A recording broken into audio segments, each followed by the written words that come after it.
A lot of us are seeing increased prices at the grocery store now, and especially when you are in February. We currently have snow falling, but I really start to crave fresh greens.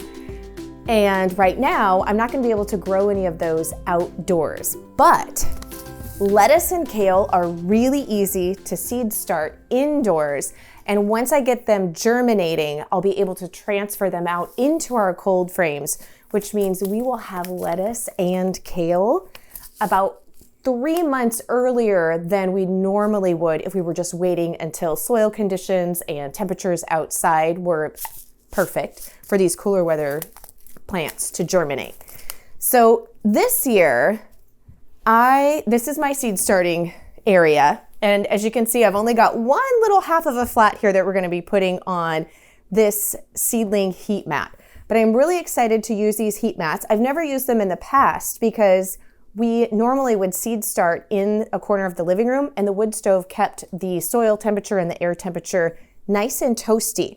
However, we have outgrown being able to put all of the seed starting in the corner of the living room with everything that we're growing this year, and especially this year because we're putting in a really large garden down at the farmstead so that farmstay guests will be able to go out and pick some of their vegetables while they're staying there. We're also going to be doing a teaching session and live workshop there. If there's any tickets left, we'll make sure and put the link beneath this video if you want to check that out. And then we're also going to be offering all of that extra produce to people in the community as a U-pick or having a little farmer's market stand. So that means I am pretty much tripling the amount of stuff that we are seed starting. It's a little bit too early right now for me to seed start my tomatoes and peppers. When the warm weather stuff starts to get seed started, this whole thing will be completely filled. But for right now, we're just gonna start some of our kale and lettuce. And the great thing is with lettuce, you can only eat so much of it at one time. So I prefer to just seed start a little bit of it and then do more succession planting. And hopefully soon we'll get maybe an early spring and I'll actually be able to just seed start directly in our cold frames. So I'm gonna do a couple of different varieties of the lettuce. This one is a great one because for the baby leaves, so when you're seed starting, which is great, it's only 30 days. So within a month, I will be able to actually begin harvesting this variety here. It's from Siskiyou Seeds, which is the diversity mix. And then this one is their Marin. And I just really like this one. It's one of my favorites. So I wanna make sure that we are starting some of those.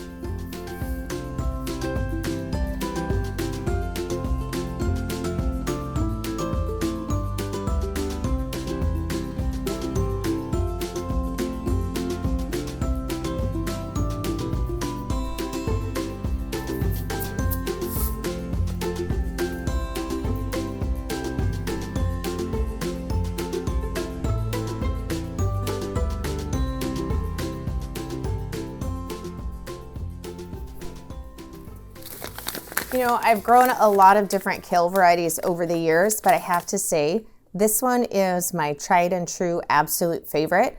This one does the best for me in the cold weather. It overwinters during the winter months the best, and we just prefer the texture and the flavor.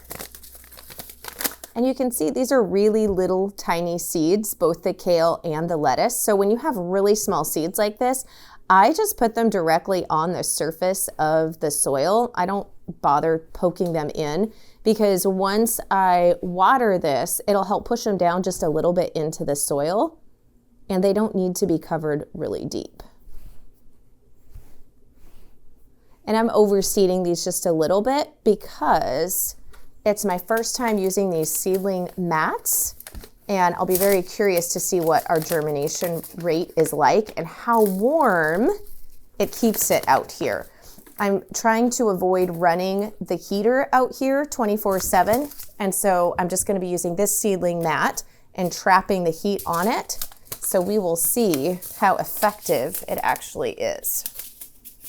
So it's important to know the temperature that is ideal for germination rate, because if you are too far out of it, then you're not gonna have your seeds actually sprout and grow. So for your cool weather crops, the germination rate starts at 50 degrees Fahrenheit. There's usually quite a variance. Kale's 50 to 80 degrees Fahrenheit. But that means that at a minimum, these have to be kept at 50 degrees Fahrenheit. And the room temperature out here, because we're in the 30s, 20s, sometimes the teens overnight lows outside. This building without heat, of course, is going to be what that is. So this little heating mat is going to increase the temperature by about 10 degrees. And we do have a heater that comes on at night out here, but I don't want to have to run it 24/7. So the heat mat is going to increase it, but we need to trap the heat and the humidity, because obviously this little heat mat is not going to do very much for the entire surrounding air if we don't trap it. So this is a really easy way, is to just use one of these clear plastic totes and put that on upside down. This is going to help trap the moisture so that we keep the humidity in there and the soil doesn't dry out, because it needs the temperature and the moisture in order to germinate. So it's just a really easy little fix and way to pop this on, and then it's something that I can reuse a ton later. I actually had gotten these, I don't know about you guys, but in January, I always think I'm gonna get super organized. It's like organization and fitness, right? January 1st, we're all gung-ho. Well, here we are into February, and it is definitely serving a purpose. However, it's not necessarily the organization plan that I had intended when I purchased it, but it's working out really well for this. And then as we move further into February, at the last week of February is when I will begin to sow my tomato starts and start some of those longer warm weather crops. And so we'll have a lot more of these. And the other great thing is you can get these seedling heat maps, and they will have where they connect. So here you can see, I don't actually need my grow lights on right now for the germination phase, but these connect. So they just have these little wires here that connect these all together, so that I only have one that's actually plugged into the outlet, and you can get heat mats that do the exact same thing. So I'll be able to connect them. And with the blog post that accompanies this episode, we'll make sure that we have that link to down in the video description so that you can check those out if you want to get some of those as well. Now, one of the other things in February that we have along with the snow is I still have potatoes in the ground. So I wanted to show you guys a follow-up to the video that I had done where I showed when we were prepping these to take them through the winter. So it's a little frozen, my straw, not bad, which is kind of nice because it's coming up in one piece, and it is definitely doing its job of keeping the potatoes from freezing in the ground. So here you can, this is a little bit frozen on the top, not bad, but here it's not frozen at all, which is good because I need to ensure that the potatoes that are in the ground are not getting frozen either. So here you can see these potatoes have been in the ground since we planted them last summer, and here it is February, and they are completely good to go.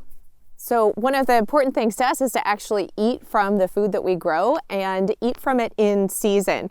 So the kale, of course, will be a couple of months from now. But if learning to cook from scratch and use in-season ingredients is something that you're interested in, we have the Harvest to Table magazine. It comes out every month, and it is packed with different recipes totally from scratch. One of them is a potato and kale cake recipe. And this time of year in February, citrus, even though I can't grow that here, however, I'm super excited because a gardening expert and friend of mine has been having success with growing citrus, yes, here in our climate, in the Pacific Northwest. So I'm really excited. He is going to be guest teaching at the gardening workshop at the farmstead this year, and these are really good friends to have. He has been grafting from the trees that have been producing citrus here in the far north, where we get down to 5 degrees Fahrenheit. And he is going to have some of those grafted fruit trees available. And so I will be attempting citrus for the first time here, and I'm super excited about it this coming year. But right now, I am actually getting my citrus from the store. However, when you're getting it in season, you are definitely paying less than you would buying it out of season. And we've got some amazing recipes in the Harvest to Table magazine for a citrus cookie, some lime bars, and then using them also in your savory dishes, which I will be doing a video very soon that shows how you can have lemons preserved all year that does not involve any special equipment. So keep an eye out for that. We'll have the link below, and you can go and check out all of the recipes that are going to be featured in this month's Harvest to Table magazine.